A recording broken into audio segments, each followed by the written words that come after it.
Yeah. Boom to the hay, all you sports fans out there in the tubosphere, to you, the individual, as part of the collective. Welcome to Fast Track Sports Rack College here on Talk Radio version of the OMSR.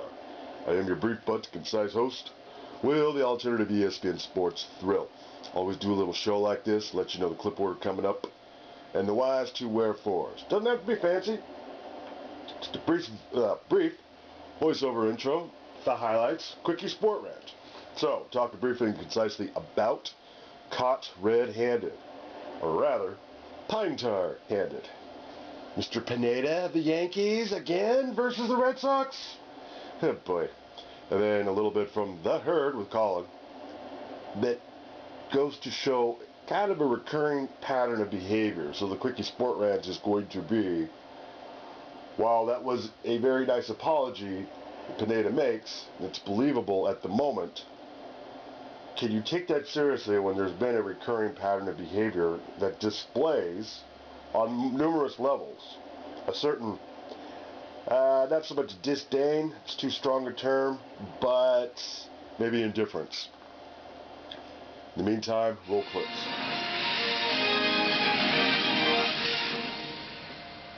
And it's time to play ball here on Baseball Tonight. Great to have you with us alongside former player and coach Eduardo Perez and two best-selling authors, Tim Kirkton, of course, from Monday Night Baseball, and Joe DeCaro. You can read his great stuff on Grantland.com.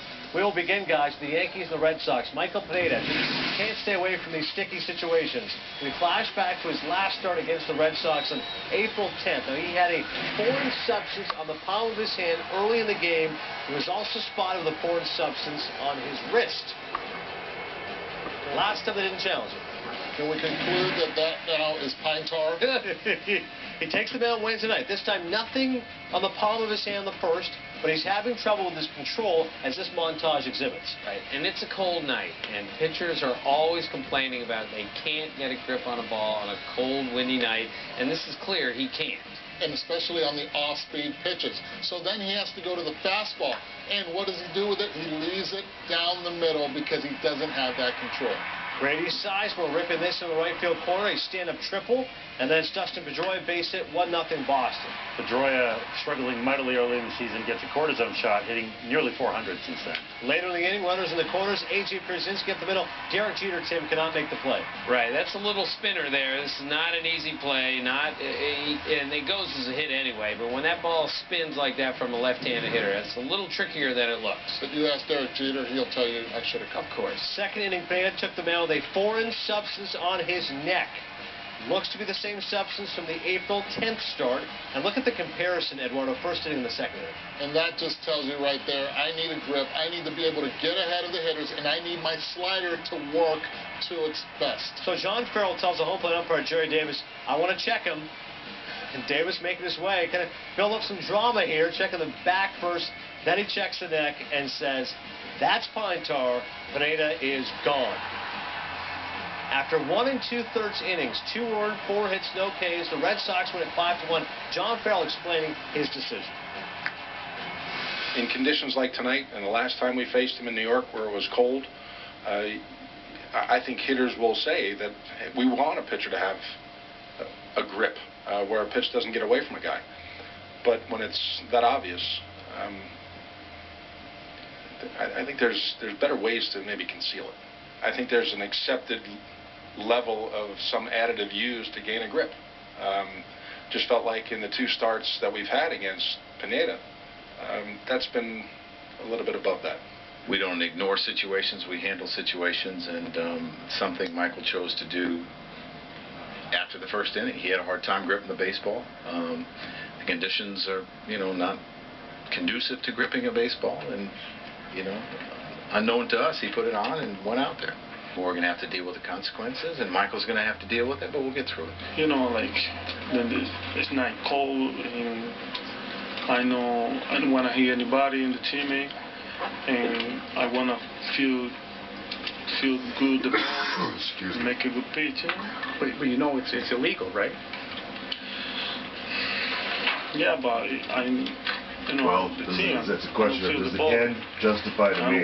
Nobody getting hit, if that's what he's saying. It's all over the place. Yeah, I'm doing it by myself. Yeah.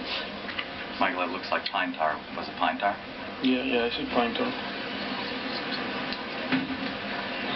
Are you afraid? Would want to be him there, right?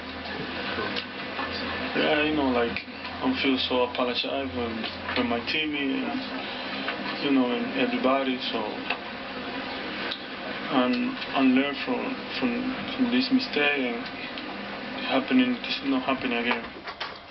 So that's Michael Pineda's reasoning, but Eduardo, why do you think John Farrell chose to make an issue of it this time as opposed to last time? Well, he said it clearly. It was too obvious. And when you have something that is so obvious, you have to go to the umpire, Jerry Davis, at this moment, and tell him, listen, he is disrespecting everything that the pitchers do to try to conceal any substance that they have. He could have put it, if it's on his sleeve, he could have done it on his cap, on the bill. He could have put it under the belt. He should have done something, but he didn't. He had time to prepare. He knew it was going to be cold, and still he disrespected the system and the rules of baseball. And that right there, John Farrell, being a former pitcher, said, forget it. I have to go up there. Reluctantly, Thank you very much. This got us to thinking of notable pitcher ejections. And Joe Niekro in 1987, removing the back. What you see in his back pocket there? Okay, caught with the emery board and sandpaper. A very memorable moment. And Jay Howell in 1988, Tim Kirchin was there. Yeah, I was there that night. This was a great series between these two teams. But this is a playoff game, and they tossed a guy right there. It was quite a night.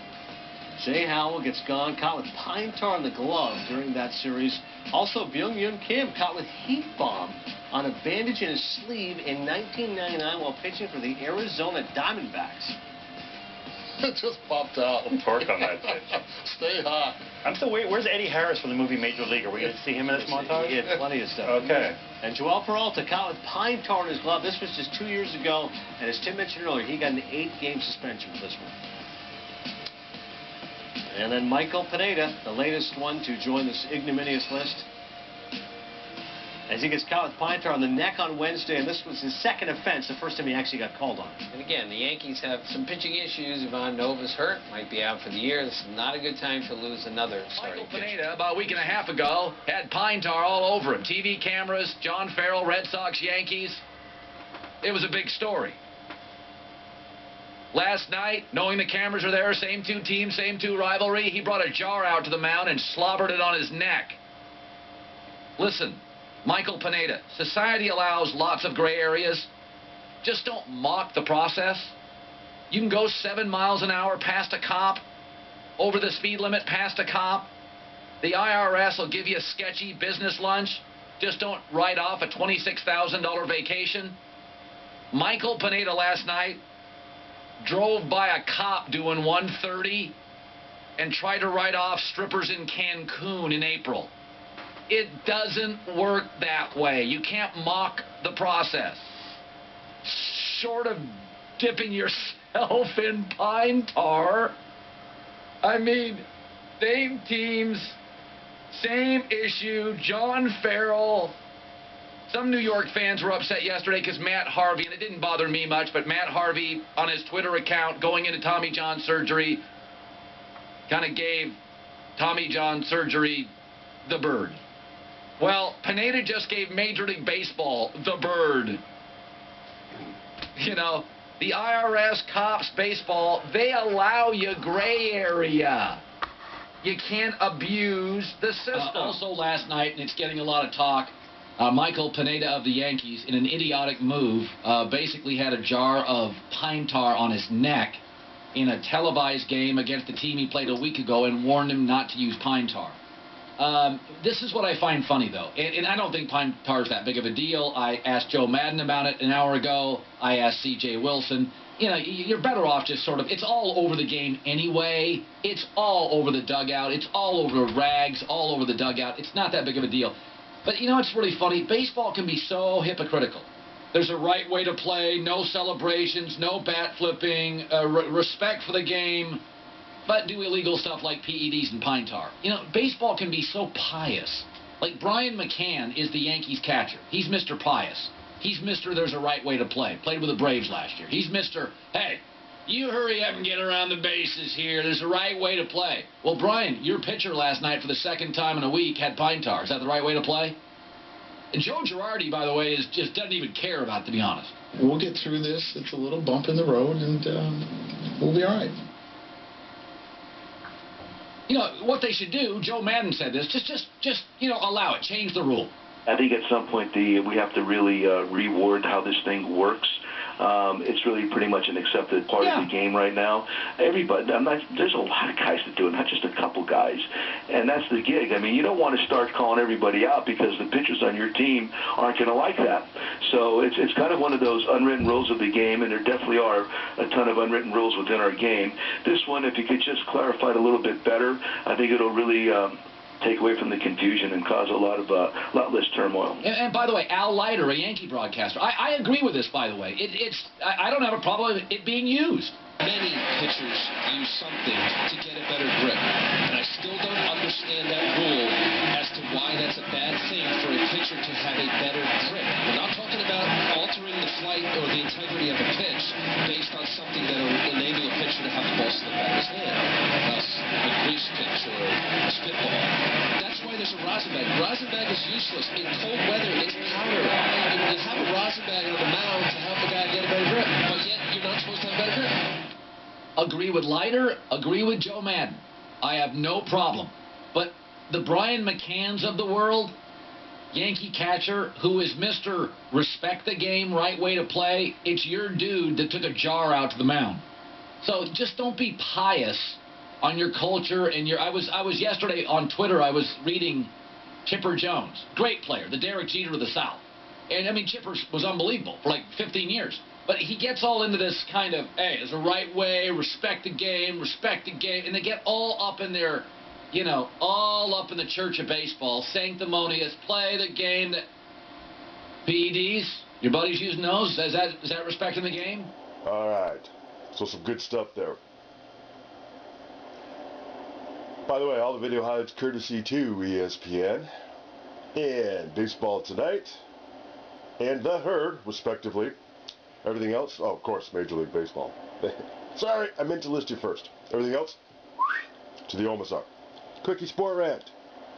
I found that to be a very nice apology on his behalf, and then I come to find out later, through Colin, as you may have well,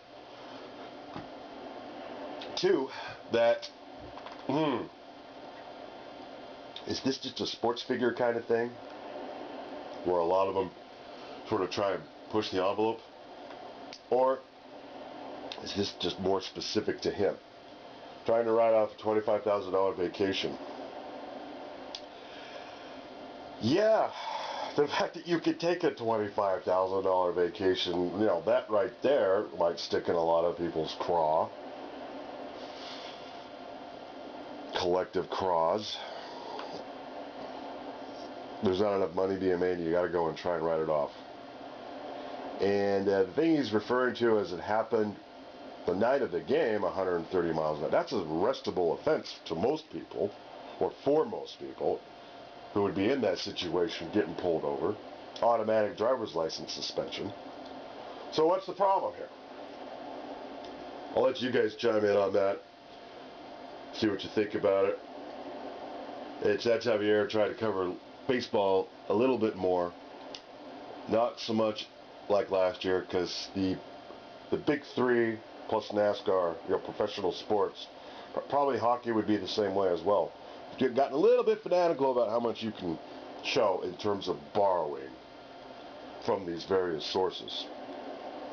The OMSR is always abided by the OMSR sponsor being the DMCA and the minimal use side of things, especially, so many thanks to it. Alright, thanks for watching. That's it. No silly DUIs while you're out there celebrating your sport of choice. We are later out of here.